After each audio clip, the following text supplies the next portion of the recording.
So we're getting into like the weird dragons now, right? Like we've done all the standard, all of the like basic ones you can think of. How do we feel about like the weirdness? Do we think they're just running out of ideas and feel like they have to put a dragon in, or are we liking them? Okay, if I can be honest, these have all existed for a little while now in the books, and I've just been avoiding talking about them.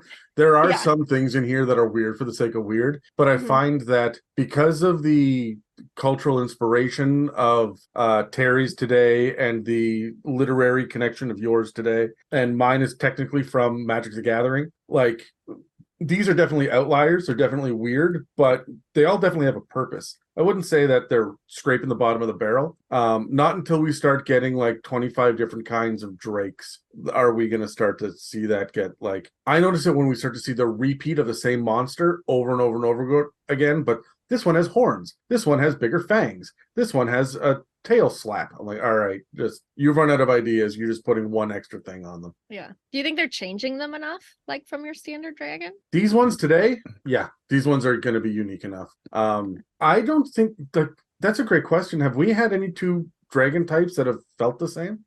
Well, we may have one today with the Bakunawa. People may say that's very similar to the sea serpent. Yeah, in a lot of ways. Okay. Yeah. Visually, for sure. Yeah, that's right. Yeah. Yeah, I'm not sure they're scraping the bottom of the barrel. I feel like they're definitely reaching for the fringes, right? We've covered all of what's to be expected. There's chromatic dragons, metallic dragons, and variants of that, but it seems to be all very kind of mostly European type legend. But now we seem to be reaching further. In my research, I discovered that the Bakunawa, for example, is a Filipino legend. And so while it may have similarities to other dragon types that I just mentioned, it's still a valid creature to pull in, and it still makes sense to include it. Cool. Okay.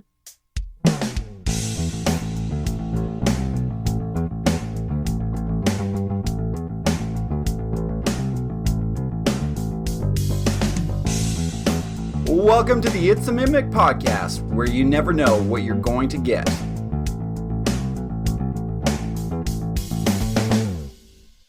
So welcome back to It's a Mimic, where you never know what you're going to get. Today, we're continuing our discussion on Dungeons & Dragons 5th edition. I am Terry. With me today are Pepperina and Adam, and this episode is called Draconic Creatures, the Unusual Suspects. In this episode of the It's a Mimic podcast, this panel of Dungeon Masters is going to explore 3 of the most unusual dragons that you aren't going to find in just any campaign.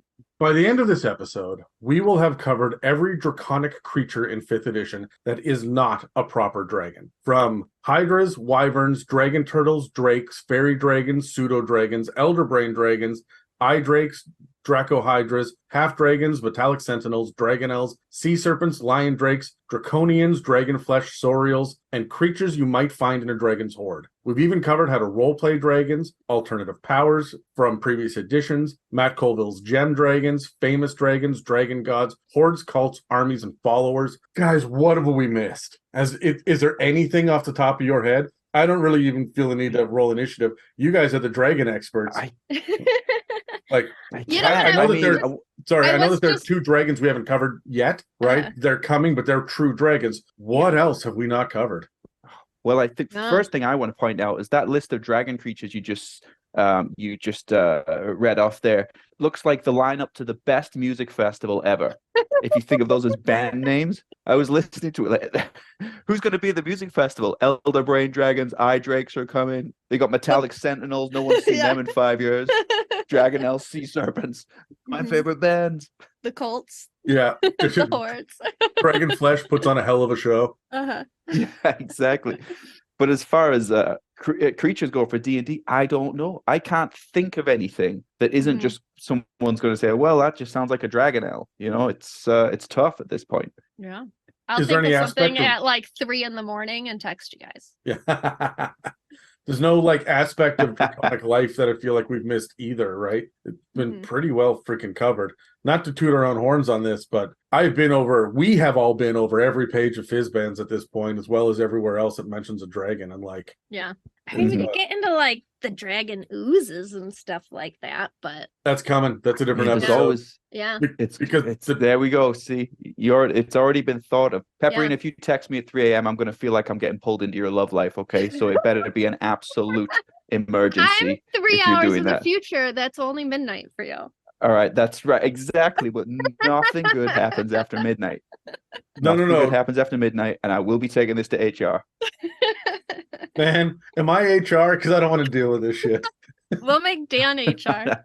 He'll be like Toby from The Office. Okay, let's jump into 3 final Draconic creatures at this point in 5th edition. But first, an info break. We've previously covered quite a bit in our discussion on dragons in 5th edition. For all those episodes and more, you can follow or subscribe on Spotify, Apple Podcasts, YouTube, and dozens of other podcast apps. If you'd like to support us, you can donate through the website, check out our store, or join our Patreon and get access to other episodes and series. If you'd like to pay for some ad space on It's a Mimic, or just send a shout out to a friend, please reach out to us through our email and website that are listed in the show notes below. This week on the It's a Mimic channels, we have another episode of Bring Out Your Undead on Wednesday. On Thursday, the Patreon has another episode of me breaking down how and why I homebrewed different aspects of White Plume Mountain when I ran it for my party. And then on Friday, we have a Metallic Great Worm episode where I'm sitting down with Andre to talk about building a kingdom. But for now, let's get back to the episode. Okay, team, we've done this a couple hundred times before. Let's roll initiative, and then we know what we're doing. I just got a natural 20 again. This is the second one in a row. The folks at home don't know that we just recorded 2 episodes in a row, but this is my second one today. I got a 15. Close. 15. Adam, you need to get a different dice. It has not failed me for 50 episodes in a row, and today it has shit the bed. It's not the dice that is cursed. Adam is cursed. Yeah. It doesn't matter where he moves or what he does. Have you rolled above a 10 today? Not when it mattered. Okay. All right. Well, I'll go first, and I have the Bakunawa. Okay, so worshipped as draconic avatars of storm and tides, Bakunawa soar over the oceans and call mostly the oceans and coastal regions their home.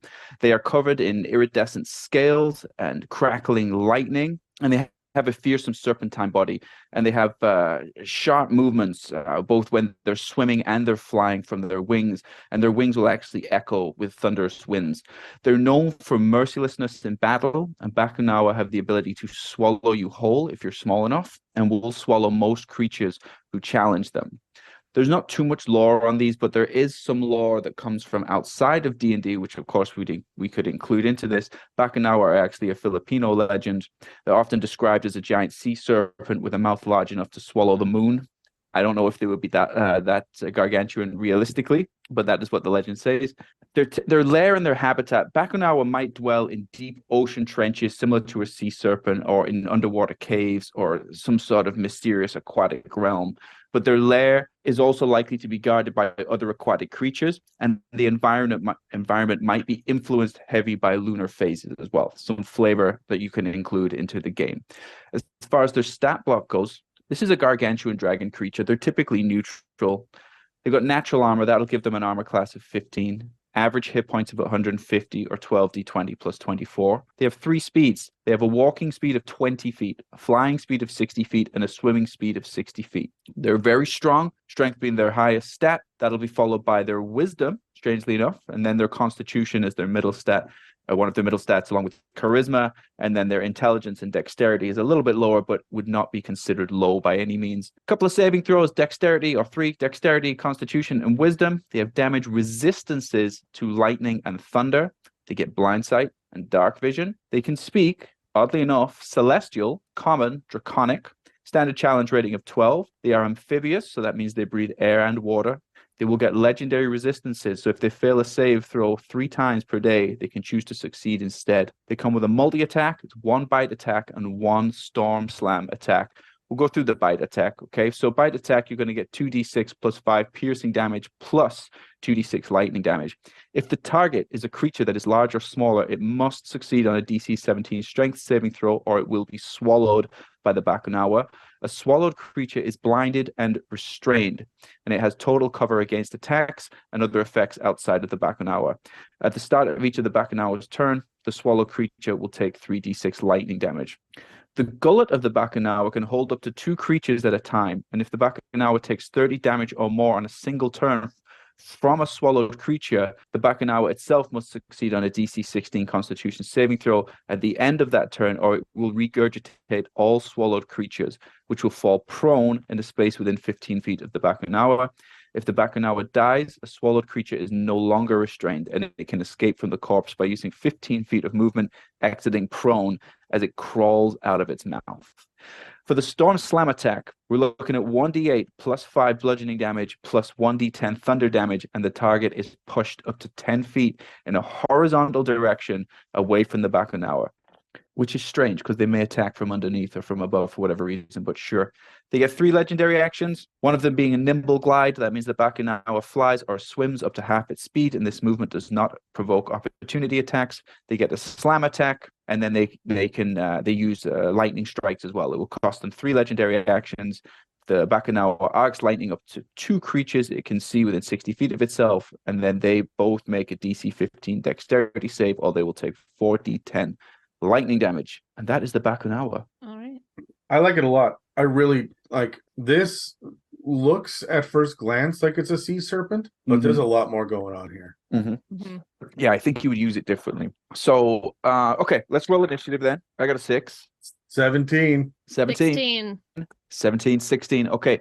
Adam, role playing. What comes to mind for role playing? A neutral god. That's what I want out of this. It's only a CR 12, but it's a gargantuan dragon creature that flies at night, which I know because of its blind sight and its dark vision. It comes up from the water, from its lair, and is seen at night, and it's all about the storm. I am 100% about this thing flying through the lightning strikes and the arcs of lightning. When you're in the region of its lair and the thunder's going off, this thing's moving around, and I think that you could probably end up getting its attention and getting it to come down to talk to you. And it doesn't say that it hovers. So it's not going to hover in front of you, but it is going to land. And I think that it'll look at you and speak in whatever language you have been talking to it in, Celestial, Common, or Draconic. Because it can speak Celestial and it's worshipped as a god and it's clearly part of the storm and the skies and whatnot as well. And you're on the coast, right, where people are very superstitious and like at the whim of the gods, right, when it comes to ships just disappearing and whatnot. So this, I think, is not necessarily a benevolent god, but it would act as if it is one.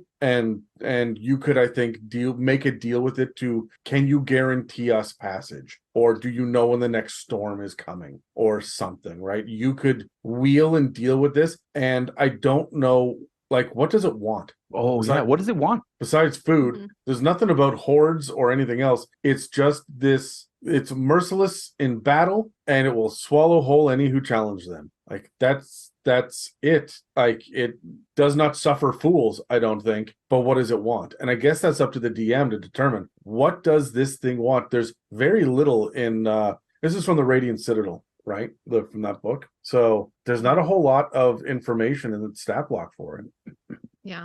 I would think about how it moves. Like, it's a very interesting shape. It's like snake eel shaped, but flies. Like the sea serpent is a very similar shape, but can't fly. So what would that look like flying through the air? And I almost got like, it's different looking, but have you guys seen like Raya and the Last Dragon, the Disney movie? No, it's the way that their dragons move, which I do believe they have feet and stuff, but when they fly through the air, you can see where they like land, and like magic comes out of where they impact with the air. So they're not actually landing on anything, but they'll like, their backs will move up and down, and they'll like look like they're bouncing off of things. And I could see that happening with this, like as it's flying and its back is like slithering through the air almost. Magic would like burst off of where it like goes up and down, and the force that it hits that air, like lightning strikes, or thing like you would see that little sparks going off of it is how I would flavor it. Yeah, I like these ideas. I'm thinking back to what Adam said. What does it want? I feel like what it wants is respect, especially with that kind of celestial suggestion there, coming with the storm, the superstition that goes along with that. I feel like it wants you to respect the ocean, respect the storm. And if it's sensing any type of arrogance at all from maybe disrespectful sailors or pirates or something like that, then it's going to test them. But ultimately, what it wants is respect. It's interesting because I just kind of flipped through the adventure really quickly to try to figure it out, and it says at one point that it will stop itself from attacking if it recognizes a certain character, because it would recognize this character. And there's a lot of ties about like how does your family feel towards it? So it's almost like an ancestral kind of, not necessarily guardian, but creature that your family consistently deals with. This is very different than we get with a lot of other D&D dragons, right? So when it comes to the actual like interaction with the Bakunawa specifically, it would have a direct relationship with you. And it might just be, it's neutral, right? Like, is it just a force of the storm that has a particular liking to you and your ancestral family, or an NPC's ancestral family, and that's what it wants? And if it receives the news that the family has died, it goes into a rage and storms for a month, or right, like there's some opportunities here, because it will be connected to, like, imagine if it's just connected to a lowly fisher family, right? And that would raise them in status, right? So there's opportunities here as it latches on, and for some reason, because it's a dragon with a little bit of celestial flavor, we might not even ever need to know the reason. It just latches onto a family and holds them in higher esteem, or not, or like, I'm going to sink everyone that flies this flag, right? Or anyone from this region. So it could go either way, because this thing is neutral. Yeah. It'd just be like, Yeah, I that like sailor that. told him a good dad joke, and so he really liked his family. Yeah, or like, just whatever reason. Yeah, maybe, or help them in some way or something. But you're right, it may You be made something me simple laugh, like that. and so I like you. Right, Nobody's so now made I me like your laugh in whole family. 100 years. I like it. Right, 3 generations ago, I heard the best joke from your grandmother, and so now, yeah, I love your family, or I hate your family. Or we see it in Tyranny of Dragons. No spoilers, but there's a part where, depending on the party makeup, if you have elves in the party, dragonborn, dwarves, certain creatures, certain dragons will treat you differently based on some history. And you can have the same thing here. The party dynamic could affect the outcome, or certainly how this encounter begins. Okay, all right, here's my idea. If you've got a player with a sailor background or a pirate background or whatnot, you're going to do a Ghost of Saltmarsh or an aquatic pirate, whatever campaign, and you've got a player there, I would have it so, like, there is a legend that his great-great-great-grandfather was on a ship, and the way that it goes is they ran across a, I don't know, sea serpent, kraken, dragon turtle, something, fought it, and killed it. And it sank to the bottom of the ocean where the Bakunawa was, directly in front of the lair, as if a sacrifice. And when he came up to see who gave me the sacrifice, the ship is destroyed, everyone's dead, except the great-great-great-grandfather floating on like a board, desperate, like clinging to life. And then the Bakunawa saves him, takes him to shore, lets him go, and now it's a rite of passage, right, for every person in the family, every one of the descendants, when they're like coming of age, they have to go give the Bakunawa a representation of that original tribute or whatnot. And so it smiles favorably upon this group, and they will only ever sail in sunny skies. Everyone else sails in the storm, right? Shit like that. That's the kind of epic tale that leans into this kind of creature. Yeah. Oh, I love these ideas, actually. Okay, what about when it comes to exploration? I think Pep's nailed it on the head about the way that this thing moves is just phenomenal. Like, I love this. My question for everybody is, if you don't know what a Bakunawa is, how would you, like, would the reports be of a sea serpent? So you think you're coming up against a sea serpent, and you come up against this thing. When the sea serpent starts to fly and starts having storm powers, right? That would be the subversion of expectations. This thing is it's got a lower CR than the ancient sea serpent, right? Which is CR 14. This is CR 12. So it's not as beefy, but you can fly now, and you've got lightning strikes and storm slams and stuff that the sea serpent doesn't have. You're dealing with a whole new dimension of combat that a smart DM can make this easily a level 14 fight, right? Yeah. So that's my big thing would be the miscommunication, the inability to, like, I wish I had the 2 minis. I wish I had an ancient sea serpent to put on the table and then have them fight it for a while until it starts to fly and I swap it out with a Bakunawa, right? You could almost use is it Io? I think there's it's a Magic the Gathering mini that is a dragon that looks just like this. That's the Serpenty and I've painted it. So you could get that mini. How big is it? It's a decent size. It's long and twisted, so it's hard to say like how long it would be, but yeah, it's a No, good... but like how what's the base of the mini? Is it a huge? Is it a 3x3? It's probably huge. It's probably not gargantuan. You would have to, but I think it's as close as you're gonna find. Fair. Unless you print one. Yeah. But it's probably the closest out there, I'd say. Or you could print one of these like guys that just like moves. There are going to be all sorts of like dragon prints and whatnot that you can do. Yeah, you can get one that are like filament ones that they come off the printer being able to move and bend, and that's cool. That's really fun. Yeah. So you could get one of those too. You can find them on Etsy. I love it. Now I have to hope that doesn't fall because I had it up there in a very specific way. I like this thing coming at you like through a storm. Like, I don't know, whatever reason it's upset at whatever like coastal town is there. And you just see the storm hit first. And like maybe there's rumors about that, about the storms, and like nobody's done a sacrifice, nobody's appeased this thing. But I like it. I like to see it coming out of the store, like flying out of the clouds and like lightning coming off of it, and very like Ride the Lightning. I love Ride the Lightning means something very different. Like it would just be coming out, shooting lightning, riding the storm. I love the idea of like when you see a sea serpent that's bobbing up and down, and you see like, you know, the traditional like Loch Ness with the humps almost, right? Mm-hmm. Only you're seeing the underside of that as you look up into the cloud cover, right? Yeah. That's a really cool image. I also like in this image, it's corkscrewed. Like if that's how it propels, it corkscrews itself up and then coils out. Now, this is outside of my realm of nerdiness. I don't know this for certain. However, I if Megan or James was on this episode, they'd be able to tell you. In Dragon Ball, those dragons there are very long, worm-like, and they move in very cool, coiled ways as well. When you were to look up images of that, and that might be how this thing moves as well.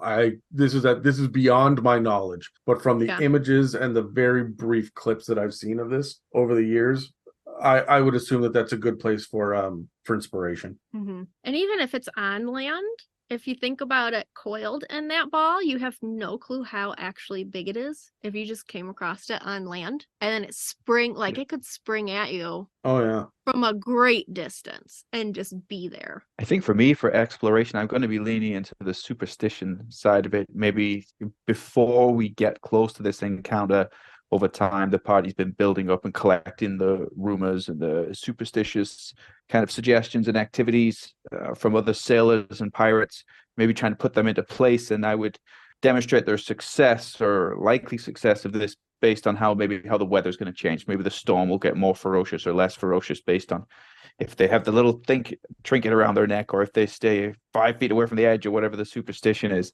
and kind of play this out over a longer period. And ultimately it will affect how powerful the creature is when they get there, or at least what the environment will be like if they do get into an encounter with this, how ferocious the storm will be, how big the waves will be, based on how well they go along with these superstitions. It's also interesting, like the things with storm, like magic, and like it controls the storm. Sometimes it does just storm. Like this coastal town is just going to be freaked out anytime it rains. Like, did we piss it off? What did we do? Like like if your party just comes into this town and it rains and everybody's freaking out and you're like, it's just rain, guys. Like sometimes it just rains.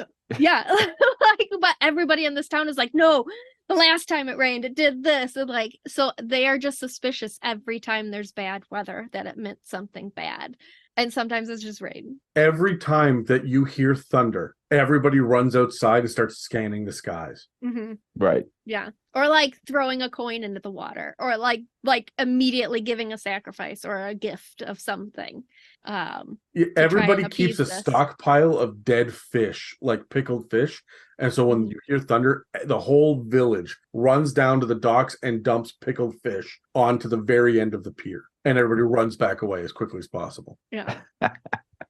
Adam and I are from Vancouver, and so we're well accustomed to rain 4 times a week, and how much it does test your character to go through that constantly. And it would be, I wonder how accepting we would be, Adam, if that was a thing in the Pacific Northwest. If people were running out and doing their silly superstitions like this, they would definitely be from out of province. It'd be the way that we'd spot people from other parts of Canada right away. Yeah. See, here in Ohio, we get like all 4 seasons in one day. So we wouldn't know, like, we'd be like, no, we went too far. And we'd have to like rein it back. Exactly. I don't know how you guys are doing it. You'll get all 4 seasons in one day: a train derailment, a tornado, and a mass shooting, all in one parking lot. And we don't know what the hell's going. And we're going. It rains a bit here sometimes. We're like, it's Tuesday. And we're like, we have bike lanes. That's what we have to offer here. Yeah. That's funny. I don't know. A quick 30-second side note. I don't know if you guys have ever watched Derry Girls. It's about a group of Catholic girls in Northern Ireland in the early 90s, right in the midst of the Irish War. I have. There's a part where it touches on the Irish War there. Like there's a bomb threat on the bridge, and to anyone else, I'd be like, oh my God, there's a bomb on the bridge. To them, they're like honking on the horn, like, get out the fucking way. It's just a bomb. I've got to get to the grocery store. This happens every week. Move. Like it would be like that. That was me in high school. Like we had bomb threats constantly when I went to high school. They would just like, right, but you're going to be late. Yeah, they would like, oh, we had a call that a bomb's going to go off at 9, so we're just going to put all the kids on the bus until 9:30 and then let everybody in the school. Like that's legitimately a thing that happened to me at school. That is like so here's the Great White North version of that. I see a bear every month. Well, up where I live, I'm on top of a mountain here. I have bears and coyotes and shit all of the time. Doesn't faze me in the least. When I see a bear, I'm just going to wait 5 more minutes in my car. All right, it's trundled 3 houses down. I have enough time to get indoors. Like I'm not scared of this. This is a mild inconvenience, kind of neat. I might take a picture and send it to my mom and be like, hey, look. Mieka, however, who is not used to this shit, flips out. She will see a single coyote and declare this an unsafe province and everyone should move, right?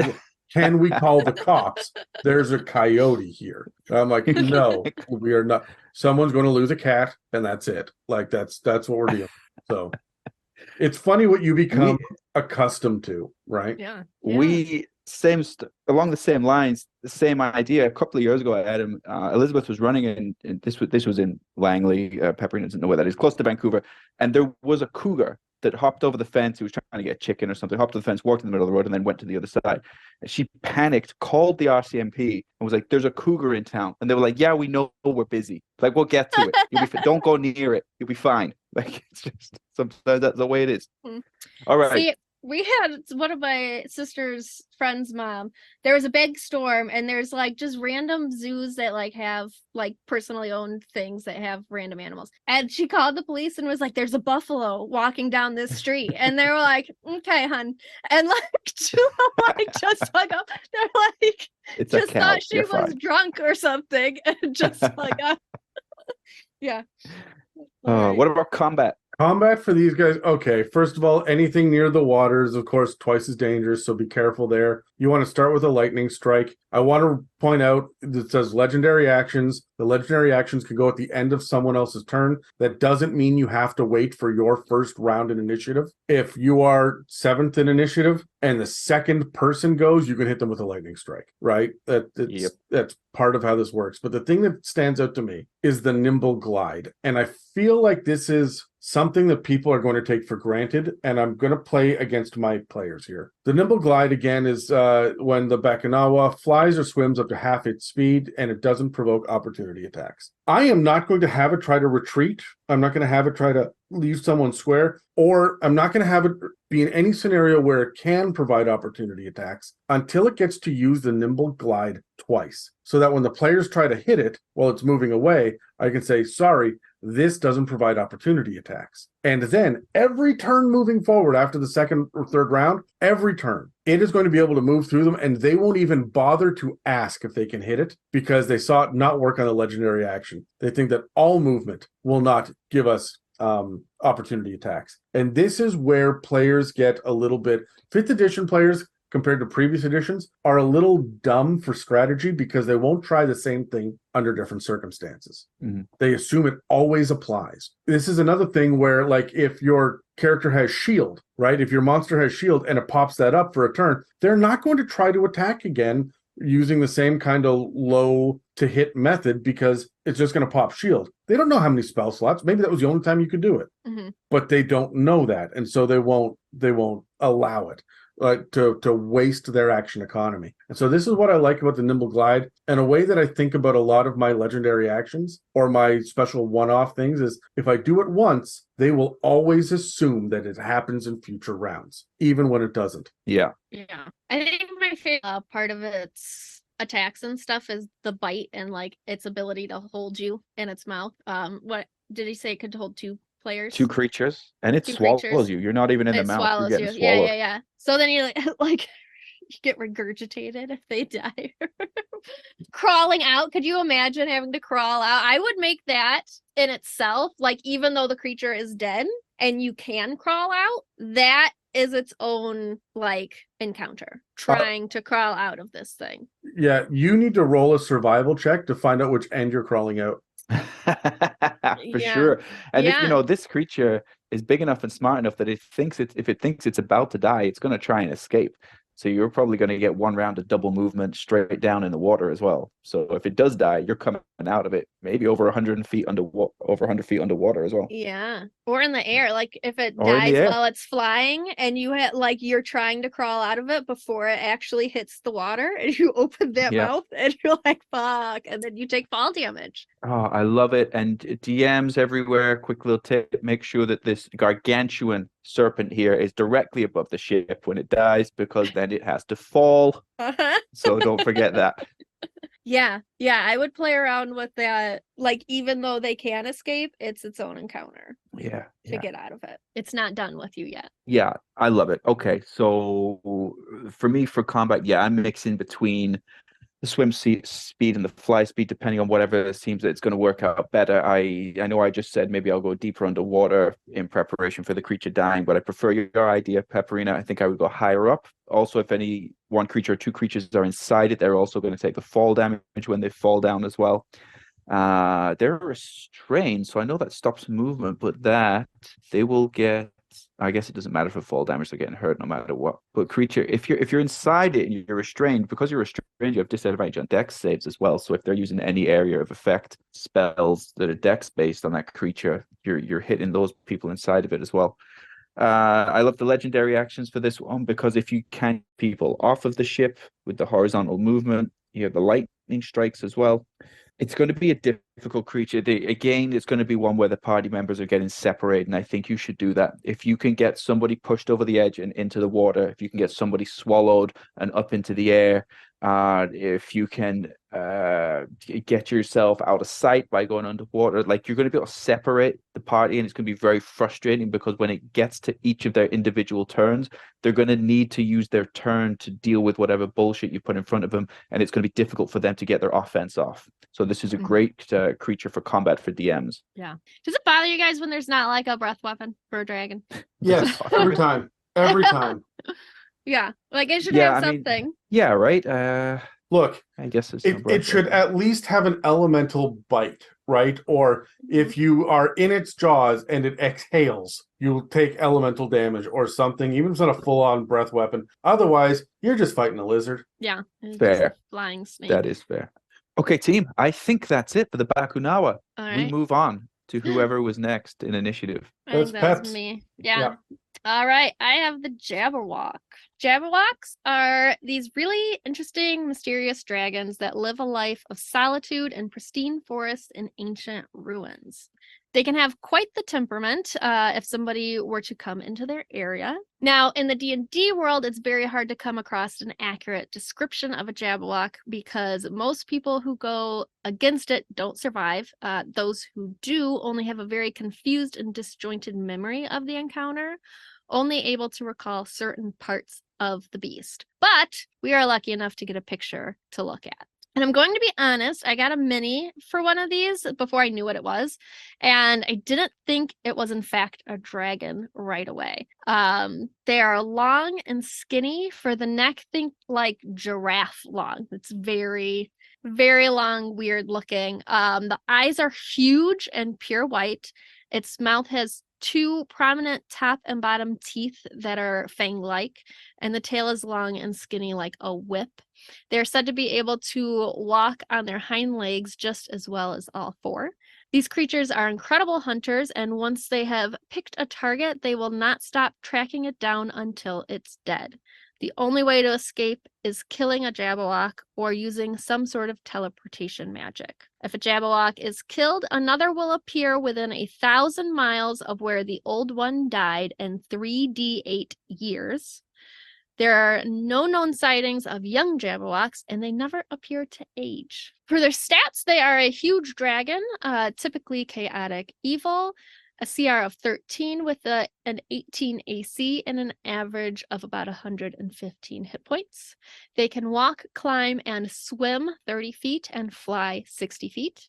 Strength and Con are their highest stats with a +5 to each. Dex gets a +2, Charisma a 0, and then we get a big dip with Wisdom getting a -2 and Intelligence a -3. Yet they somehow get bonuses to all saving throws. Strength and Con get a +10, Dex a +6, Charisma a +5, Wisdom a +3, and Intelligence a +2. But only one skill proficiency, Perception, gets a +8. They have 1 damage vulnerability to slashing from a Vorpal sword.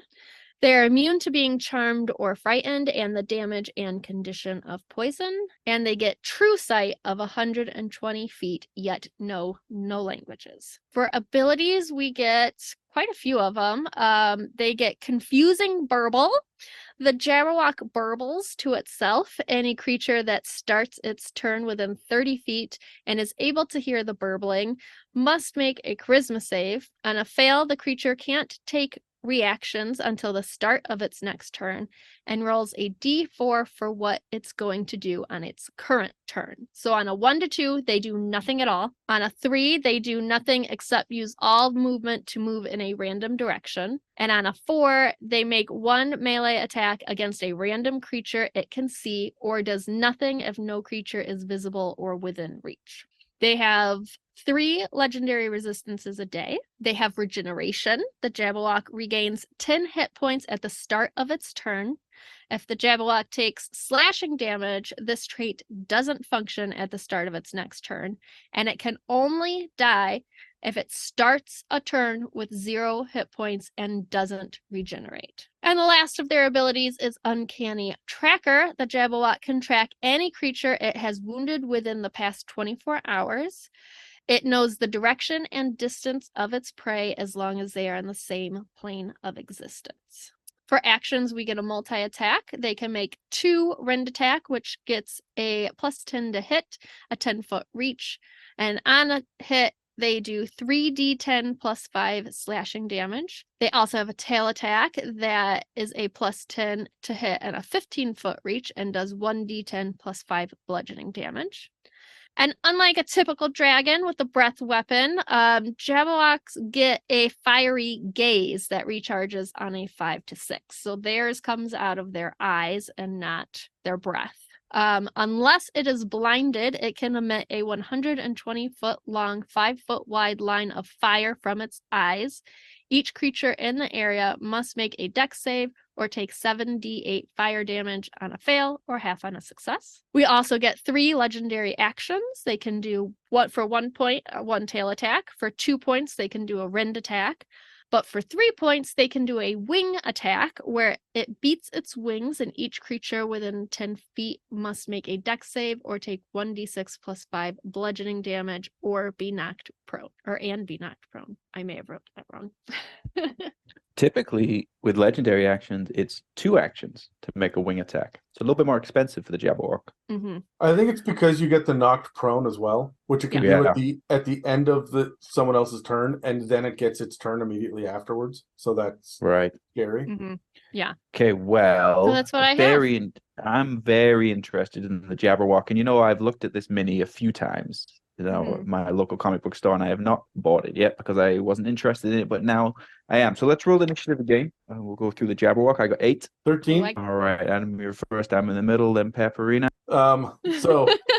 For role playing, there's no language here. It doesn't have intelligence, and this thing is a single-minded hunter. Right? So that's going to make role playing for this guy very difficult. I will say this. If it is not screeching a god-awful ear-piercing scream as it comes in, I think you're doing it wrong. I think that this thing needs to have some sort of warbling screech, not with any sort of mechanical, aspect to it, but to terrify people and make them look up and know that the Jabberwock is here. The idea that another one appears 3d8 years later, meaning anywhere between 3 and 24 years, and no one's ever seen a baby, means that this thing has got to be a thing of legend, right? It just suddenly appears again in this region within 1,000 miles, and this kingdom, this mountain pass, this whatever, is now cursed by the Jabberwock, right? And you will never, ever, ever get rid of it. And so you've got to kill it and send it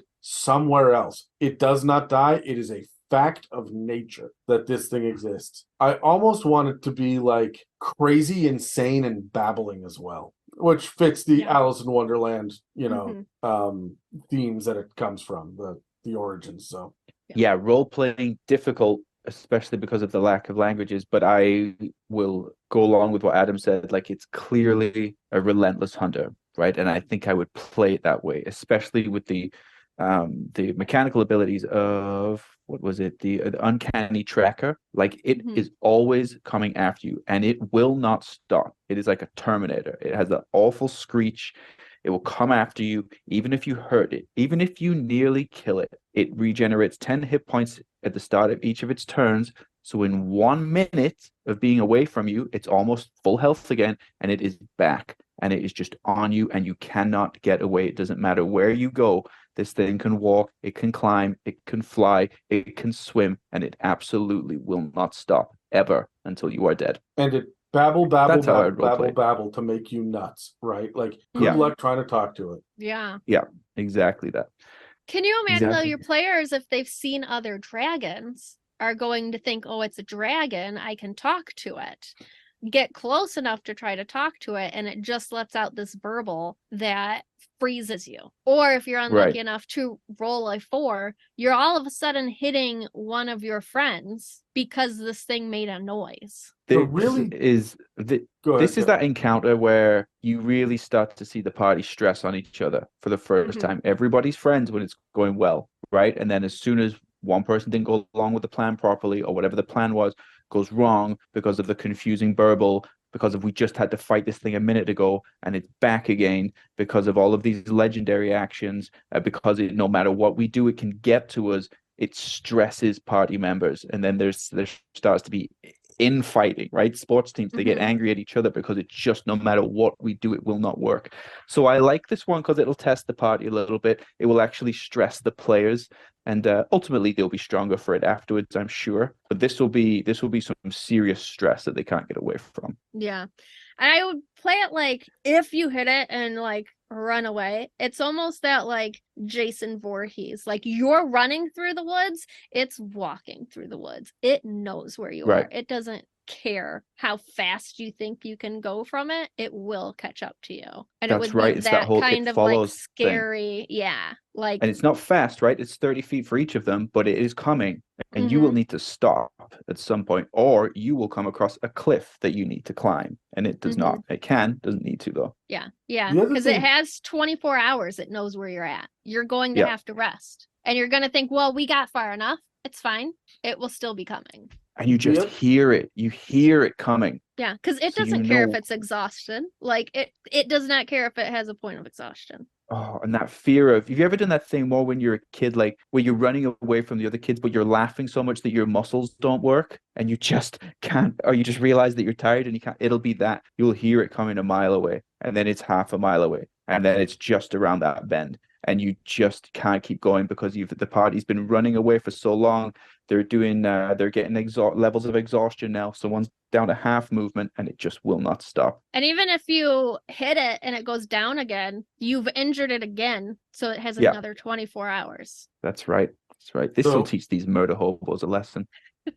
So the other thing to keep in mind too, if you look at the art, these are massive, bulging, white, pure white, perfectly spherical eyeballs that are staring at you. You don't know what it's looking at, and it has true sight. So it is going to, I don't even think this fucker has eyelids. I think that it's just going to consistently be moving. It doesn't give a shit about your illusion. It doesn't give shit about your pass without trace. It's coming for you, right? Like it knows where you are, and it's going to, I imagine that it follows you, like you say, Terminator style. And every time that you get a little bit further away, it's just going to fly to make up that distance and then land again nearby and keep coming. But when combat breaks out, when you are hiding, I imagine this thing moves like a four-legged spider, just from those spindly limbs as well. Like the body language of this creature is weird and ridiculous, right? Yeah. And off-putting. Oh, it's like that, scary movie with the like girl on all fours and she's like doing a back bend up the ceiling. Yeah. Like and walking, with her like hands inverted and I almost wish that it had backward like joints. Like the elbows and knees were the other way around just to make it feel weirder. Those eyes are terrifying. It's just every horror monster. And every time it comes back, right, they're going to try different things. And the rogue's going to be like, don't worry, I can hide, or I can use my invisibility. And none of this is going to work. Knows where you are. It's tough. Okay, that's everybody. So exploration, Adam, I think, is first. Exploration. My big thing about this is that you don't even know what you're up against because it says in the lore, for the rare survivors that make it out, they're not sure what they ran up against. They're confused by what it was. So you should be expecting to fight a green dragon. Yeah. Instead, you get this. It's green and had wings. Yeah, that's... And it's huge. Like it's big enough to be an adult dragon, right? It's funny how few hit points it has, considering how scary this is. But it's got so much shit to take you out of combat that it doesn't need a whole bunch. Plus, it regenerates. Yeah. And it's got fewer hit points to most creatures that are that size, but how many of you are going to get to hit it? I mean, if you're within 30 feet of it, you've got to do that DC 18 charisma save, or you're either doing nothing or trying to hit somebody else. So it's a lot. Like all of its saves are like 18. Like to save against this is a big number. What's interesting is that for the first time only, like you might know that this thing has a weakness of some sort. You get conflicting reports about it, but as everybody's trying does fire do it? Does acid do it? Is it thunder? What's the thing? No one's going to think just hit it with a fucking sword, which is the only way that the regeneration doesn't kick in, is that slashing damage. That's so counterintuitive to D&D, especially by level 13. Right. You're going to get some panic here as well, right? Like because of the aura, like maybe the casters are not going to go in aggressive at first. They're going to try their invisibility, their illusions, or something like that. Yeah. I did find you might get a couple of rounds. Sorry. In the stat block, it says slashing from a vorpal sword is its vulnerability. Yeah, I was going to get into that for combat. We'll circle back. I've got some thoughts. But then for the regeneration, it's just slashing. So I don't know if a DM I would make that like from the vorpal sword, or like if you wanted to increase the difficulty, like it has to be from the vorpal sword in order for it to not regenerate. Yeah. I have some thoughts. Okay. We'll pause for your thoughts. Yeah, I did my exploration. Sorry, I was pausing for the thoughts. Okay, so I was second for exploration. Yeah. I don't want to give a simple answer, but I have to, in that I don't think there's going to be any creatures close to this. All of the animals will have learned at this point that they should not be anywhere near this thing. This thing should live alone, likely in a cave system or something where you just hear it screeching. So I think you should know that there's the presence of something from far away, but there is not a presence of anything else. Only this. And Adam is right. You're probably expecting a green dragon. So what is this? Is something in pain? Or yeah, I think there's not going to be anything else around, and you're just going to be hearing this awful screeching.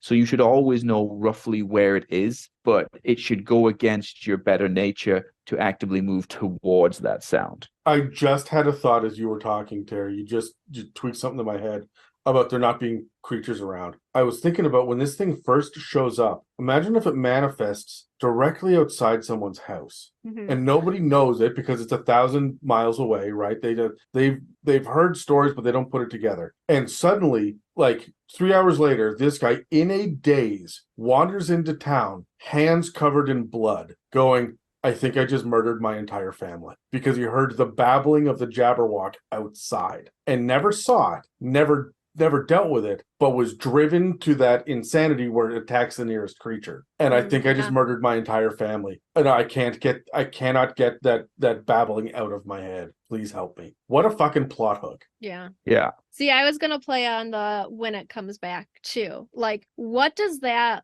look like? If your players happen to just be exploring this area and are unfortunate enough to be in the area when it manifests, like other dragons, when they die, a thing happens, right? There's an explosion of power, or, there's effects that take place in that region when it dies. What about one that just appears? Like, there has to be some sort of other effect that happens to have that type of magic or power that an adult or huge dragon appears out of thin air in front of you.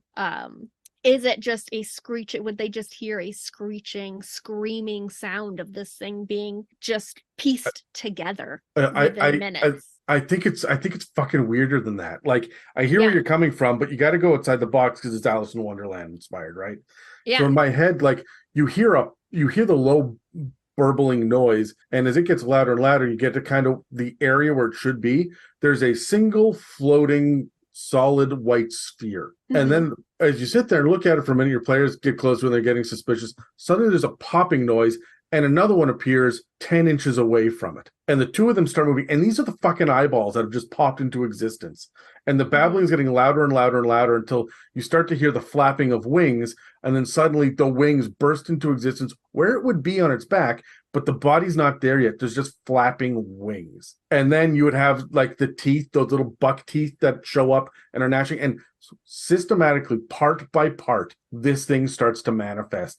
But it's not like the circulatory system or the skeleton no, it's full fucking body parts, like 4 disembodied claws, right? That are proportionally where they should be, but we don't have the arms yet, as this thing just pops into existence over and over, faster and faster, till it sounds like popcorn, as all of the stuff just starts pop, pop, pop, pop, and it's there, and then it screeches and combat. Right? That would be so fucking terrifying. Yeah, because it's gotta be for this thing like a very like violent way of coming into a world. Like it's not going to be pleasant feeling for it. It's going to feel like an attack. Yeah. And I mean, they already are like vicious hunters and stuff, but if you happen upon it as that happens, it's coming in fighting. Like it's coming in like it is being attacked. Yeah. Ready to go. This is its most vicious moment. It is hungry. It is in pain. It is angry. And, maybe that's it, right? Maybe it lives in pain. It lives in this state of torment, which would make sense why it screeches like it does, why it has the confusing burble, if it's just mentally tortured all the time as well. And it just lives in an existence of pain. And I think that would fit perfectly well. I like it. All right. What do we have? Combat, Adam. So this is where I want to talk about the Vorpal Sword, because it's one of the few times we see a vulnerability, right? Especially on dragons. And it has a vulnerability to slashing damage from a Vorpal Sword. The Vorpal Sword exists in the Dungeon Master's Guide, and I'm going to read it out to you word for word. You gain a +3 bonus to attack and damage rolls made with the magic weapon. In addition, the weapon ignores resistance to slashing damage. When you attack a creature that has at least one head with this weapon and you roll a 20 on the attack roll, you cut off one of the creature's heads. The creature dies if it can't survive without the lost head. A creature is immune to this effect if it's immune to slashing damage, doesn't have or need a head, has legendary actions, or the DM decides that the creature is too big for its head to be cut off with this weapon. Such a creature instead takes an extra 68 slashing damage from the hit. So, in the Wild Beyond the Witchlight, where we have the Jabberwock, it does not tell us anything about a Vorpal sword. This information is found in the DMG, right? However, there is a weapon called the Snicker Snack, which is in Alice in Wonderland when Alice is told she's got to fight the Jabberwocky. There's a rhyme, and the Vorpal sword goes Snicker Snack. That's the noise it makes. So this sword is called Snicker Snack. It's a great sword. It requires attunement by a non-evil creature, and other than that, it is exactly the same as a Vorpal sword, but it never says that anywhere in the lore. So the Snicker Snack is really cool, and there's actually a cool picture of it if you wanted to use this for the Jabberwock. However, you have to remember you cannot just lop off its head because it has legendary actions. Mm-hmm. That being said, the Jabberwocky is famously decapitated by the Vorpal sword. That's the whole shtick behind it. This whole rule about if it has legendary actions, so on and so forth, was written in the DMG, which is like 8 years before Wild Beyond the Witchlight came out or something. So there's clearly a lack of cohesion here for the original source lore. So I would absolutely say that no matter what happens when you are fighting the Jabberwock, once you have done all of the damage that you want to do to it, they've reduced it to 0 hit points. I would have it sit there stunned, letting everybody get advantage and crit hits on it as it sits there and wobbles. And when the person carrying the Snicker Snack or the Vorpal sword gets their turn and they hit, that hit connects and decapitates the Jabberwock. Here we go. We've done the Alice in Wonderland thing. Everybody feels good, right? That's the narrative moment they're all waiting for. I wouldn't have it be, oh, and then the rogue hits with the sneak attack with his small dagger and gets the final blow. I wouldn't do that. I would just have this thing not attack and not be danger until they lop its fucking head off, right? So narratively, I kind of need that moment to happen. I really enjoyed when you said Snicker Snack for the first time, the look of disgust on Terry's face. Oh, yeah, absolutely. It's Alice in Wonderland bullshit. I love it, but it's also it is bullshit. I acknowledge that. Yeah. Just the pure disappointment. I'm never saying Snicker Snack in my campaign. It's never happening. Vorpal sword, sure, but that is never happening. But I do love this. I got a lot of ideas for this. I may even blend this with a type of Excalibur Lady in the Lake type of thing. I like the idea of... Sorry, it's interesting that you say that because it doesn't have to be a great-sword. It says in the DMG that it can also be a scimitar or a longsword. So that can really work for your thing with the Lady in the Lake, Terry. Yeah, that's right. I like the idea of the Jabberwock would be protecting this Vorpal sword. Maybe not even deliberately protecting it, but it would be in the area of it. And so the dynamic encounter would be, and the reason I said Lady of the Lake is because there's a swim speed to it. It's not amphibious, but it makes sense that it would maybe be in the lake somewhere. And so the dynamic encounter would be you gotta hold off this attack while somebody gets that sword, retrieves it, which is in a lake, so don't fall unconscious, and then can use it. So there's a couple of different layers to that. I like that. I like it. I don't like the term Snicker Snack. I'll never use that. But everything else. What would you rename it to make it cooler? The Vorpal sword is fine. I'm okay with that. It's gotta have a special I'm name. I'm such a purist in so many ways that the Vorpal sword is perfectly fine. I don't even like multi-classing. I don't know. I don't like things I weirdly like my fantasy to be kind of serious. I don't like if it gets stupid, even though it's supposed to be fun. I don't like people getting pulled out of it. I like them to stay immersed as best I can. Oh, okay. Who's next for combat? All of my games. I appreciate these different types of games, and there's a time for it, right? When we do the Christmas episodes and this kind of thing. But I really like to get immersed in things. And so as soon as I'm like, you find the legendary Snicker Snack, do you think that's going to go over at any D&D table ever? Unless you're playing Wild Beyond the Witchlight, it's all fade bullshit in the first place, right?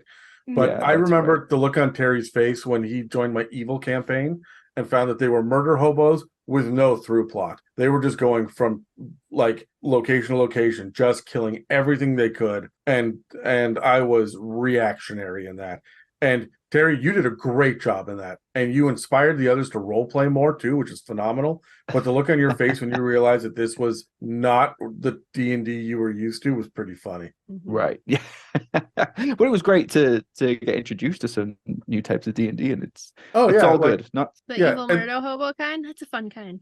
and like I say, Terry, you were phenomenal in that campaign, and you grounded it for everyone else in a lot of ways as well. Because it was a fun house before you showed up. And so we were able to keep it on some sort of rails. But like, this is definitely, I feel like the Jabberwock in a serious campaign is really cool. You're mostly going to find it in a bullshit Alice in Wonderland campaign, right? Yeah, that's right.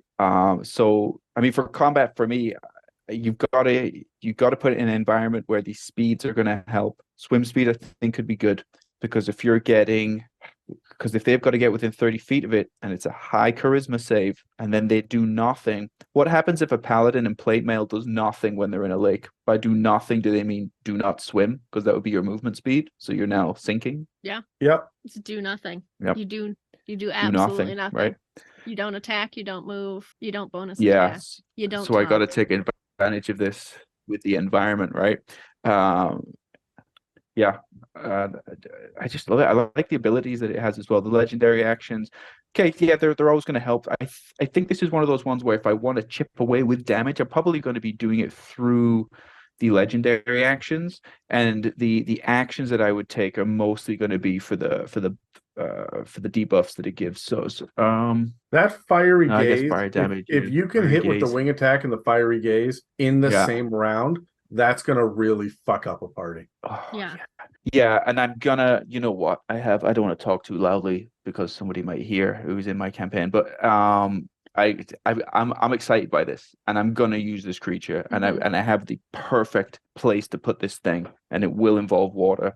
And hold on, I gotta ask because I know you're playing Tyranny of Dragons. Where are you putting this for anybody else that's going to run it? I am going to. So me personally, I'm in a situation where there is a green dragon named Truth who is in the Misty Forest in Tyranny of Dragons. It's not a spoiler, but but it is a truth.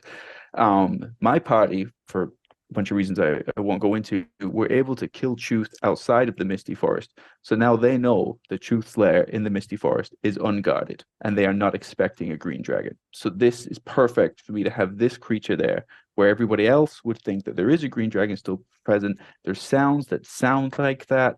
I could put like a lagoon or a pool or something in there, but they just got there. So this is perfect for me to put in. So it'll be in the Misty Forest for me. Yeah. I think it's important to note that the confusing burble is not an action. That's just another It's an aura, really. Yeah. So like that, along with the fiery gaze, along with the wing attack, along with it regenerating and getting 3 legendary resistances, should you be able to hit it with something. If you somehow make that DC 18 save on the burble, like it can just be like, no, you don't hit me, you know. Like my favorite thing about this is for all of the saves you're forcing them to roll, confusing burble, fiery gaze, wing attack, none of them, not one says they can repeat it on the next turn, or they once they've succeeded, they're immune to it for 24 hours. We don't get that shit with the Jabberwock. It's just constant problems. Yeah. And I would say, like, as we said, it would be following you. It's got that hunting. It will be following you, and you might not know where it's at. Like, you could think you're safe, go and make a camp. It has a climbing speed. It could be in the tree above you and just do that burble as you're sleeping down at you. And then you're all hit by it. That's right actually a really bat.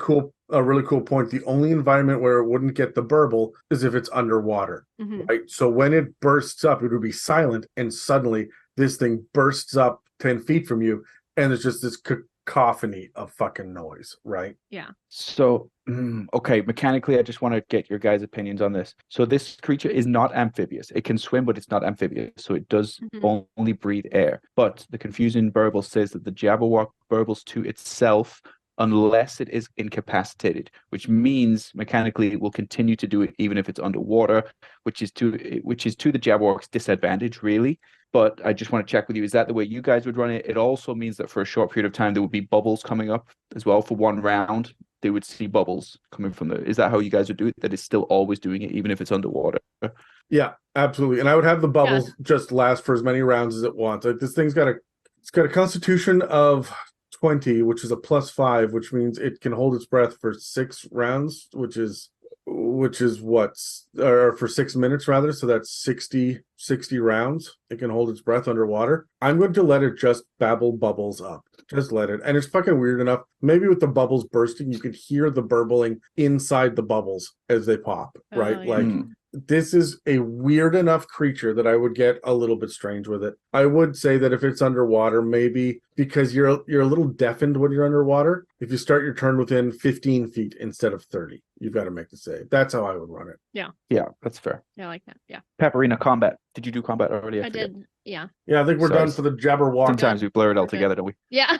We're done for the Jabberwock. Okay, so that brings us to our final creature. Last Here we monster. go. Let's go. Let's go. So on D&D Beyond, they have monstrous compendiums. They've released 4 now. And these are just extra little bestiaries that have, roughly 20 creatures in them. They released one for Spelljammer, one for Dragonlance, and this one got released. This is the 4th one. This one is for the Eldraine creatures. Now, you guys are probably sitting there going, what the fuck is Eldraine? Eldraine is a Magic the Gathering setting that is actually very, very close to the D&D setting in theme. It's medieval fantasy, but it tends to, from what I can tell, really lean into fairies, witches, and dragons as part of like what the medieval landscape here. So it's less about crazy ass manticores and stuff like that. It's more about these kind of big classic. When you think medieval fantasy and you're talking to a 7-year-old, they're going to say, yeah, they're going to be fairies, there's going to be unicorns, there's going to be dragons, and there's going to be witches. And that's kind of what we're dealing with here. So my favorite thing about this, and there's actually a lot to like here, is we get the Witchkite. And Witchkite is all one word. Kite is a word that I've heard dragons called in other media. So this is called a Witchkite, and you're going to understand why there's spellcasting here. But it starts off with a little quote that says, I heard that there's an especially fearsome witch around here. Or was it a particularly cruel dragon? The tales were very confused. And then it says, these are the last words of the mostly forgotten adventurer, Osfell. Because he gets interrupted in the middle of this as he immediately fucking dies.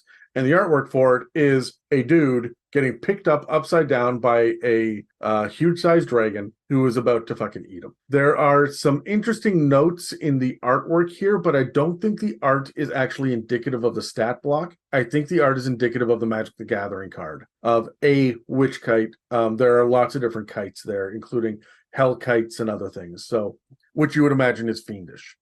This is another dragon that prefers to hoard magical secrets. But these ones are of the particularly forbidden kind that, when included in their hoards, actually imbue it with unique and strange magical properties and spellcasting abilities. What you do is you take a base dragon stat block for most of the different dragons in Eldraine, and then like based on the card that you have, so you'd have like a red dragon or a brass dragon or whatever. The interesting thing about this is we're going to deal with fire breath, which means this would be similar to a red dragon, a brass dragon, or a gold dragon. But the artwork really leans into brass, except for the wings, which are its own crazy, almost like stained glass window looking wings. Let me bring up a picture for you guys. I can share the screen. Everybody else is going to have to Google this, I guess. So can you guys see the screen? Not yet. There we go. Coming. There we go. Love it. Let me, I zoomed in and took it away. There we go. That's kind of what we're looking at here. So it looks quite evil. Mm-hmm. The face being in shadow, and there's clearly a fire breath that's happening inside of it. But what we're dealing with here is a huge CR15 creature. So think an adult dragon that's been twisted and changed probably since it was a wormling or a young dragon. They're getting these magical properties from the hoard of magical secrets that's imbuing them, these forbidden secrets. which means that if you look at their stat block, it actually says in brackets Warlock. It's a huge dragon Warlock. Is this why there's no Draconic Warlock patron? Because they can actually get powers from other patrons. You could have a dragon Warlock of the Great Old One. This was interesting. This made me think about this. I'm looking at dragons a little differently now. The fact that we can give them classes, right? Yeah. And this is very much a thing that they've started doing in some of the D&D Beyond supplemental shit that they've put out there. So we've got Chaotic Evil. There's a decent AC and a decent amount of hit points as well for CR 15. All the things you expect from a dragon, like high stats, except dex, good walking and flying speeds, buffs to dexterity, wisdom, and charisma saves, dark vision for 120 feet, good passive perception, legendary resistances 3 times a day, and a multi-attack. These are all present here. The things that make these Witchkites unique is that they've got bonuses to Arcana, Perception, and Stealth checks. They're resistant to not just fire, but also psychic damage, and I assume that has to do with the fact that they're getting imbued by these magical weapons. They can only speak Draconic, so they don't get common. They don't get legendary actions, layer actions, or regional effects, and their breath weapon is very fundamentally changed. I'll get into that in a second. For the multi-attack, they get 2 rend attacks with their claws, which have 10-foot reach and do 3d6 plus 6 slashing damage.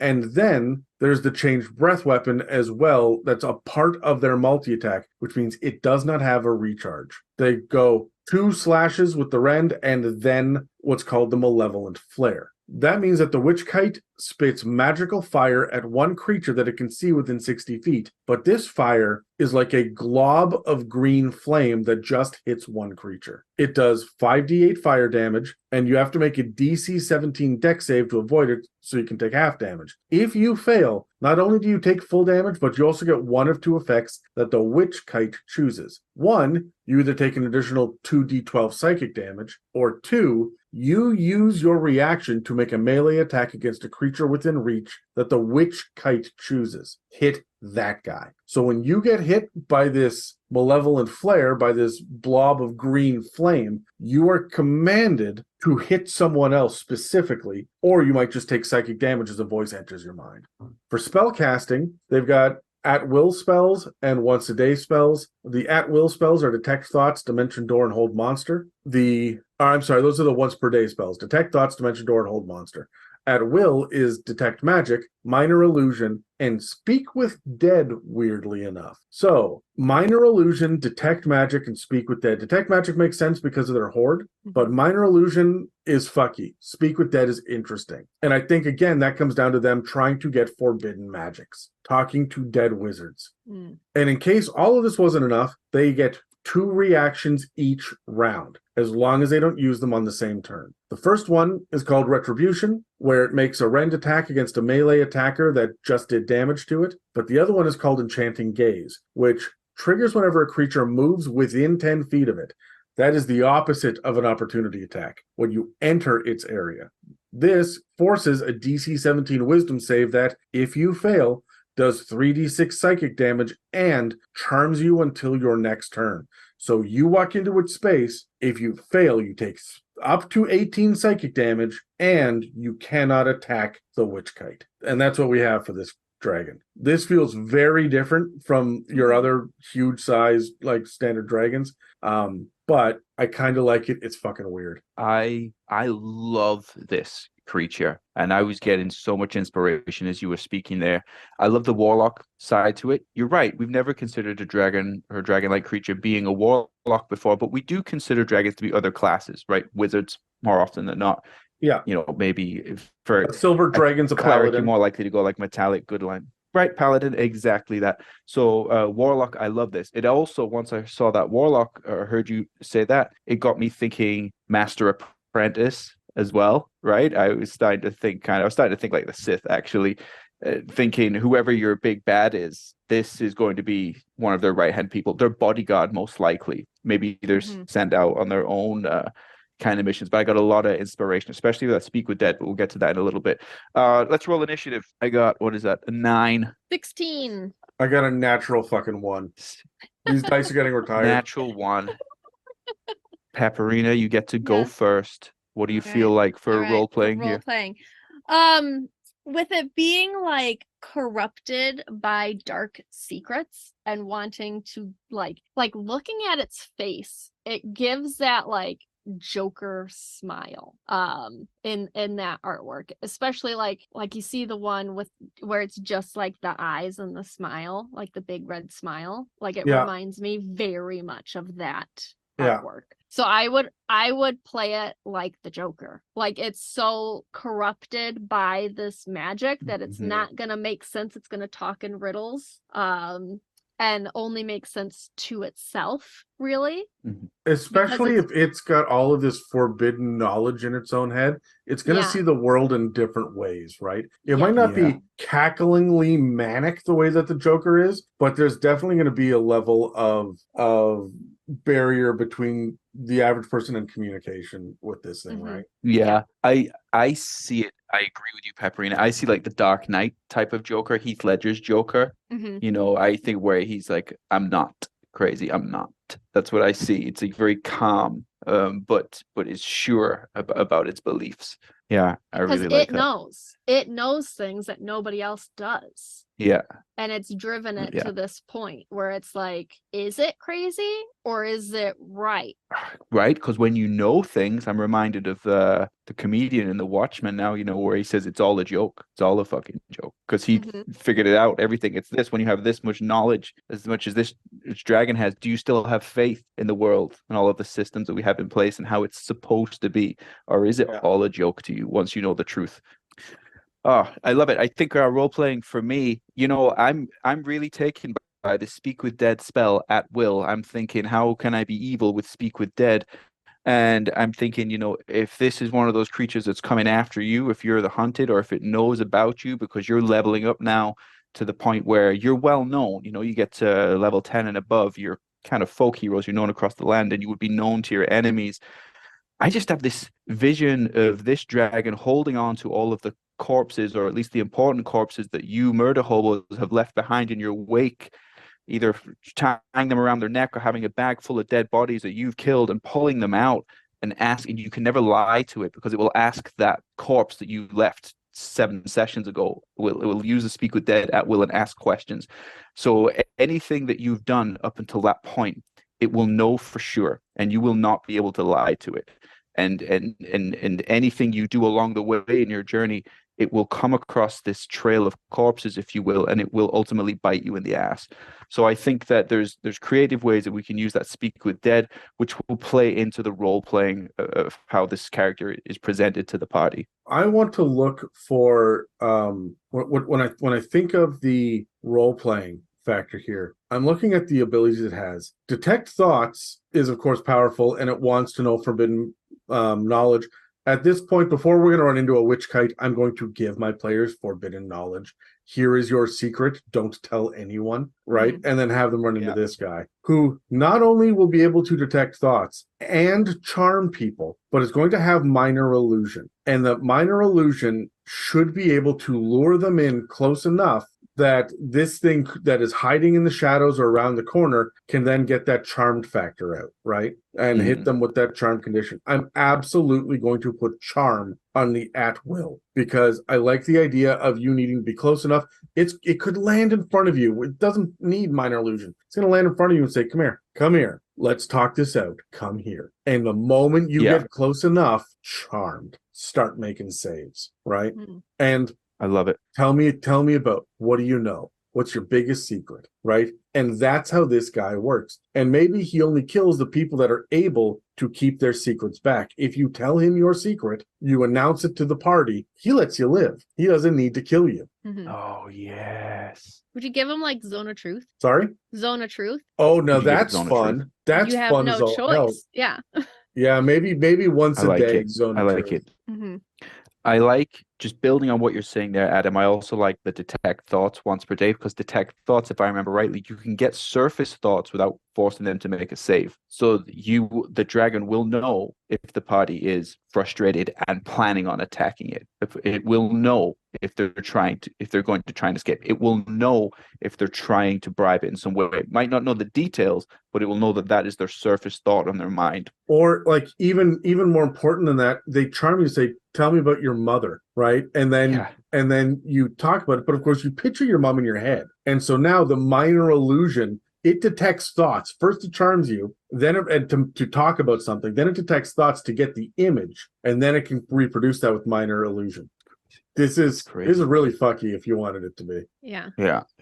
Oh, Pepperina role playing. You, I think, right? Oh, who was last? We just did that. I was first. Oh, fuck it. You were first. Who was last? Adam was last. You did. Okay, fuck. Whatever. Yep. Exploration. We're on exploration. Exploration. Do you want me to take over? Please.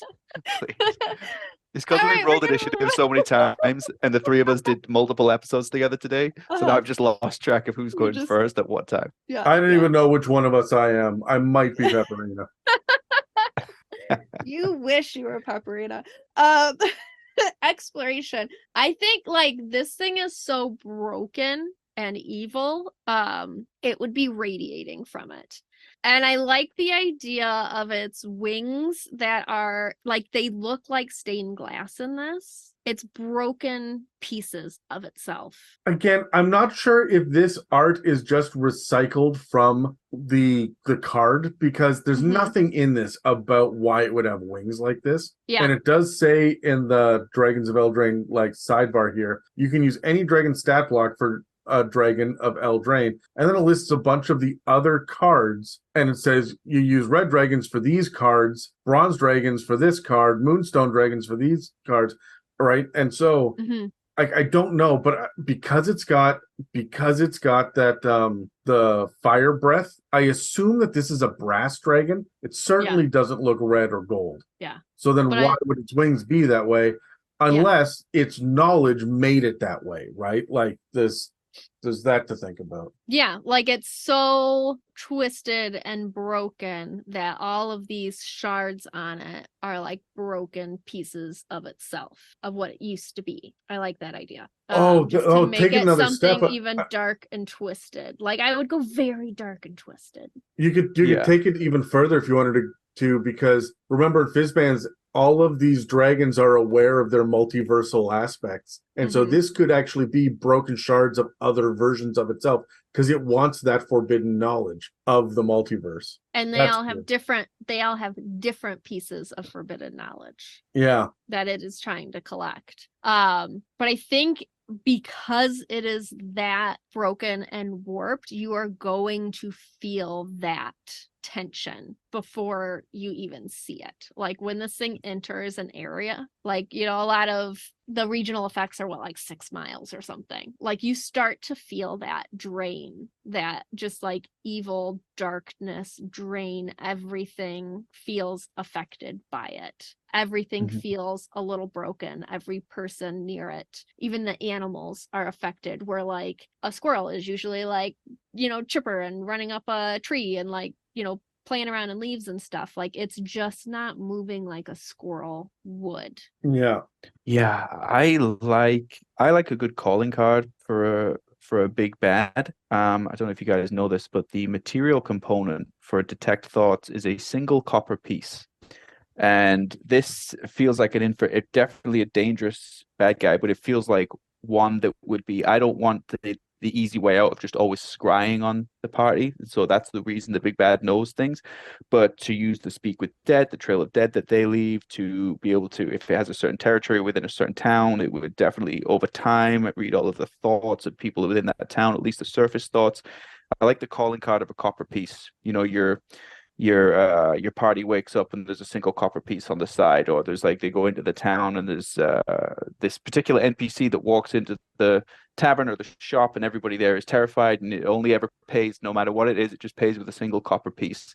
And just having this image of a single copper piece is the clue to this type of creature, because I think it would be a knowledge gatherer, and I think that would be an indication of something linked to it, and maybe your casters with a high enough kind of history check or an arcana check or something would get a clue in that they would know that a single copper piece is the material component for the detect thoughts spell, which is linked to this. The thing that I want to do for exploration is I think you're going to know that there's a dragon somewhere in, like, assuming that you're looking for specific kinds of information. Every time that you go to a library or you go to this tomb to find the thing or whatever, you should run across dragon scales, eviscerated, NPCs and other monsters and stuff. And then you get to the scroll itself, whatever the magical scroll is, and it's blank. Because when you read a spell scroll, the ink lifts off the page and disappears and it's used. This thing, the exploration factor here is it keeps reading this forbidden knowledge and taking it with it so no one else can get it. So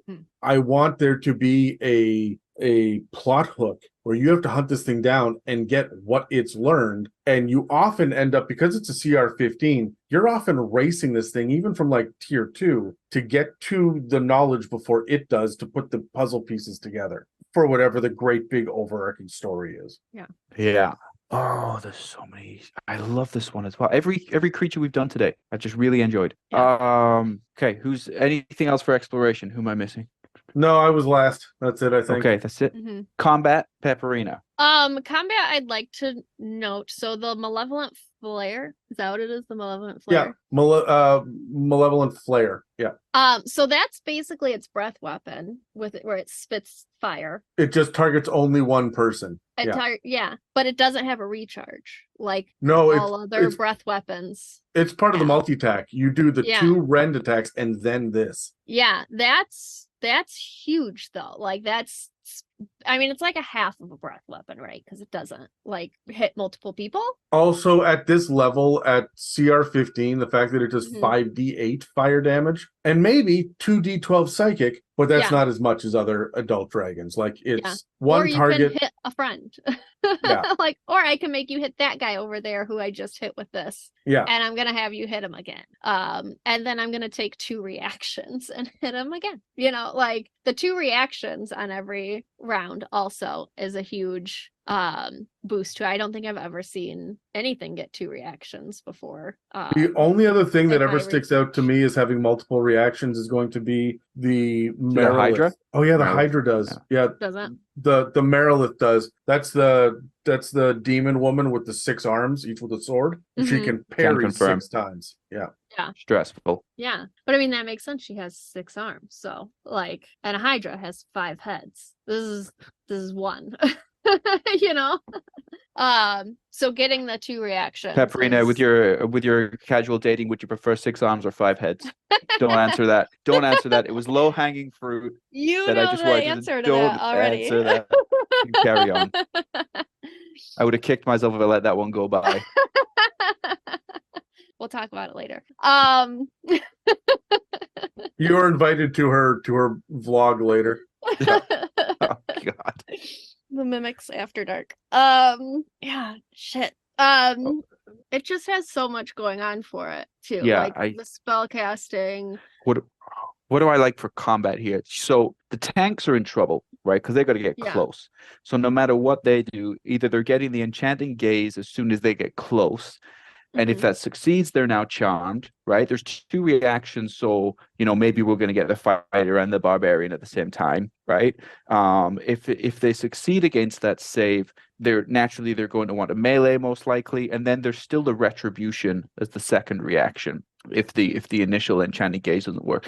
So the tanks are in trouble, and most likely the Witchkite is going to end up with 1 or more of your party members fighting as its ally if it's charmed.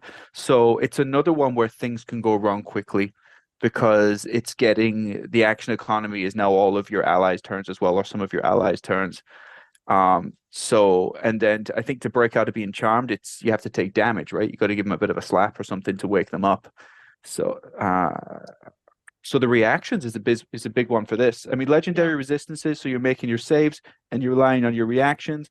Let them fight each other for a little bit and use the multi-attack with the malevolent flare. All right, let me ask you this. with the reactions, so if you move with the enchanting gaze, if you move within 10 feet of it, you have a chance of being charmed. Can you use that when you're not in combat? If you're in a social interaction and somebody moves within 10 feet of you, can you use your reaction? So it wouldn't even need to add charmed as like you can spell. always use actions, bonus actions, reactions. Combat just means it goes into initiative because it's a turn-based system for organization. But you can still always use all of your abilities. Yeah. So I would definitely, as a DM, keep that within the 10 feet of it, close. Yeah. Could be charmed. Yeah. Yeah. You don't. It's as soon as anything moves within 10 feet of you. Yeah. In combat for that. No, not at all. You can just do that anytime. You can do it. It will save. Yeah. Okay. It'll just be 2 recordings now. Adam looks like he knows what's going on. Hey, can you guys do me a favor and kill your video? Okay. Kill a video? Yeah, just because my internet connection is dying here. So. Oh, look at Pepperina's picture. It's usually me that has the embarrassing headshot that I forget about, but that's on my other laptop. So that's not embarrassing. Thank you very much. Not embarrassing. Lovely bow. That's my merch right there. You can buy it on my merch shop. Nobody can see this, Peps. I know. I'm telling Terry that he can buy that on my merch shop. I should confirm then that it's a hair bow, not a long bow. To anybody that heard that. I am a real life ranger, so a long bow would make sense. So sorry, I missed the last minute of what you were saying. You were talking about the enchanting gaze. I'm not sure if the audio picked it up. Yes. So we were discussing that it could actually be used outside of combat as well. And to keep that in mind as the reaction. You can trick anybody into coming within 10 feet of you. Yeah, I was talking about that a little bit for the role playing. Like, just come over here and get within range, right? Yeah. Like, I think it's so cool. I love charmed on creatures, but it's passive, right? Like, it just kicks off, which is nice. See, and I think like with this dragon, while it is evil, it wants to talk to you more than it wants to kill you. That's what I was gonna say for my combat thing. Is it my turn? Yes. So for combat, I think it's talking to you the entire time.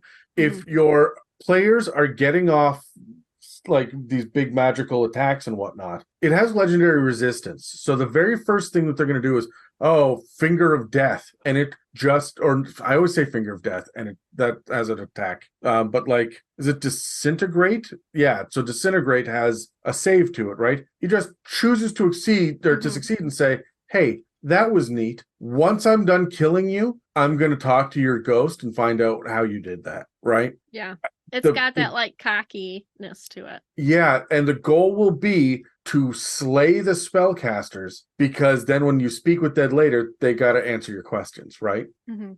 So slay the spellcasters and then just leave. I don't give a fuck about the rogue. I don't give a shit about the fighter. The monk offers me nothing here. There's no secrets I need. I will come back and speak with dead for the sorcerer, the bard, the paladin, the cleric, right? I love that, actually. And wouldn't that be confusing as the party's trying to figure it out? They might not figure that out right away. Like, even in combat, if the creature just seems to be paying no attention to the martial classes, even if they're hitting it, it's like it's just constantly trying to kill the casters, and as soon as the casters are down, it's just trying to bug out. It would almost be offensive. You'd be like, validate me, pay attention to me. I am trying to kill you. How dare you ignore me when I'm trying to kill you? Yeah. Champion fighter. Right. My favorite thing about this, I would be offended. My favorite thing about this is that, like, you're level 15 when you're fighting this. You have access to some basic resurrection. So they would kill the wizard. Wizard fails a death saves. Fuck, now we got to use a diamond. Now we got to drag his sorry corpse back to wherever and get him resurrected. And then the Witchkite shows up to get the information to speak with dead, and the fucking wizard's walking around again. I gotta kill this guy again? How many times do I gotta kill this motherfucker before I get to learn what I want? Right? And I think that, like, having this Witchkite be a recurring issue from level like 13 to 17 would be really funny and also very annoying. Yeah. Yeah. I love it. Okay, that's it. That's it for combat. So before we end this episode, let's have a short info break. If you've been inspired by the conversation in this episode, please feel free to reach out and share your creativity and ideas with us and the rest of the community. You can reach us on Facebook and Instagram or on our subreddit at r/itsamimic. Also, if you're feeling particularly generous, please follow and subscribe and leave us positive reviews, likes, and comments. Engagement like that helps us pop up on search engines and keep this show running. Okay, so let's step outside of the nerdiness in the gameplay now. I want to ask, if you were suddenly given a dragon egg in real life and you had no idea what kind of dragon or draconic creature would come out of it, would you hatch it and would you keep it a secret? I would hatch it and show everybody because I am the queen of dragons. Caution to the wind. You know what? I'm going to hatch it as well. And I know I shouldn't. And I know there's no way that could possibly be a good idea. But I'm going to hatch it because the universe has given it to me. And you can't not hatch a dragon egg. Would I keep it a secret? The truth is probably not. I think most people tell their partners things that are important to them, that are actively affecting their life. I mean, you won't just tell your partner everything about everything, but if something's affecting you, you typically do. And so that would probably happen. The problem is when you tell someone, they may then tell someone. They may then go, I can't handle this. I need to tell my best friend, whom will then tell everybody else. Yeah, I'm posting it on Instagram. Yeah. So I want you to know. I want you to know, I would do never tell a soul. I would never tell a soul, and I would hide it. I would hide it deep in the Canadian Rockies. And I would make a map, and on my great-grandson's 18th birthday, he gets to open up this envelope, and I will give him the responsibility. That is an epic-level quest that I'm going to give my descendants to make them like gods. Can you imagine what that would be like? Like, you would be the Harry Potter, the Luke Skywalker, right? The Percy Jackson of your generation, when you are the one that goes to a quest into the mountain to literally recover a dragon egg. What better gift could I possibly give my descendants? I mean, that's fair, isn't it? So, yes, I would keep it, and yes, I would tell somebody. But Adam has the correct answer, but it's not what I would do. I know my own weaknesses. I wouldn't say mine's the correct answer. Mine's the weird fucky. I'm doing too much. That's how Miek would say, Adam, you're doing too much. Leave it alone. You're overthinking it. Yeah. you're overthinking it. Oy. All right. Anyway, that's all for this part of our discussion on draconic creatures and the D&D 5th edition. Please take a second to engage with a like, follow, comment, and review to help push our engagement. And don't forget to subscribe to find future inspirations for your campaigns. If you'd like to support us, we have a store with some merch and a donate button on our website, www.itsamimic.com, as well as a Patreon. This episode and others can also be found on Spotify, Apple Podcasts, YouTube, and most other podcast apps. Thanks for listening to It's a Mimic, where you never know what you're going to get. This has been an It's a Mimic production. Please check the show notes for this episode to see links, time codes, and credits. And don't forget to reach out and share your own inspirations.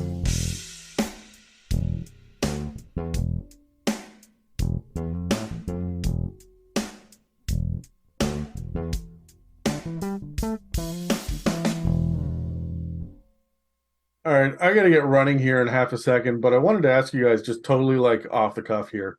After all of these draconic creatures, which one is your favorite? Give me 10 seconds to run through them in my mind. No, scroll back up because I do the whole damn list at the beginning of the episode. Oh, yeah. That's right. Yeah, we did that. Okay. I'm just going to yell out a short list of the ones that I liked. I really like the ones we did earlier today. Lion Drakes were great.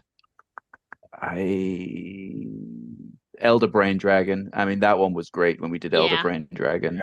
Yeah, that one. I'm probably going to say Elder Brain Dragon was my favorite that we've done. I have such a soft spot in my heart for wyverns, and I don't know why. Yeah, like they were one of the first ones we ever covered, and they're still like low key one of my favorites. But man, just some of the shit today. The Jabberwock is so cool. Yeah, that wasn't that good. Yeah, I really like that one. Weird. I like weird things, and that's like a good amount of weird where it's not over the line. Right. Yeah. The Jabberwock mini's down to... It's funny you say wyverns, though, because in the shirt that I'm wearing that people can't see, it says, in a world full of wyverns, be a dragon. Cute. Which one was your favorite, Peps? The second I saw the Elder Brain Dragon, I loved it. Like, I just It is the even- mini I want more than any other. Yeah. And I saw that very early in the Fizbins. A lot of them I don't read until they come up in a episode. But that one I was just flipping through and like had to read what that was about. Yeah. As a player, I like pseudo dragons as a familiar. I've used it a few times. So I have a special place in my heart for pseudo dragons just as a player. Yeah, cool. Yeah. I think you can do a lot with them if you get one as a familiar. Cool. Yeah, I was just curious where we landed on these. As the three people that have done more dragon episodes than anyone else, I was like, how do we feel about them all? And like, there's some cool shit in there. There's not really a stinker, right? Yeah. No, there's not really one that sucks with this creature type. I mean, there's some that are less exciting, but they're also supposed to be less exciting. You know, not everything. Like the metallic warbler, like who gives a shit, really? But like, it doesn't suck. It's good at what it does. I'm not excited about it like I am. Even with Dragon Elves, I want that shit in my campaign now. Yeah. Yeah. Oh yeah. Sure. If I could get a Dragon Elf to ride, I'd be so happy. Oh, it's me again. God damn. Sorry, Pepperina. I'm so used to you. I'm just used to you just being in charge. If I could be honest, I was sitting here waiting for Pepperina to keep talking. Yeah. Yeah. Okay. Well, I'll be in charge if you want, boys. Adam has died. Yeah, I think I'm back now. I'm lagging. Okay. Your camera was off, so I was like, if he's dead, how are we going to know? I know where he lives, so I can get an ambulance to him, but I just need confirmation. Adam, please confirm that you've died. I am currently dead. The internet doesn't need to know this, but I desperately need to pee. Can I go and pee and then come back? Before we do combat, right I've been trying to hold it in. It wouldn't be I'll be a right back. dragon session if you didn't, Terry. I have a child's Terry has a child's bladder, and he keeps it in his desk drawer. I'm sure he heard that as he walked away too, which makes it really funny. As soon as we're done this recording today, I've got to go down to my mom's house and help her get a new iPad up and running. Yeah. And she's forgotten the password to her Apple ID, so we got to do it from scratch. And I'm expecting to be absolutely fucking frustrated for like an hour the moment we're done this recording. Thanks, everyone. I'm back. Pepperina, bringing up the rear. It's you. That's not me. I just did the Jabberwock. I get so because we just talk for who's Adam bringing up the rear. That's you.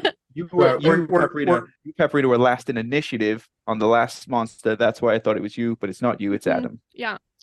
Like for the listeners, we're in hour 4.5 of recording now. Like we're all a little fucking fried. So, all right. Why are you still here? Leave already.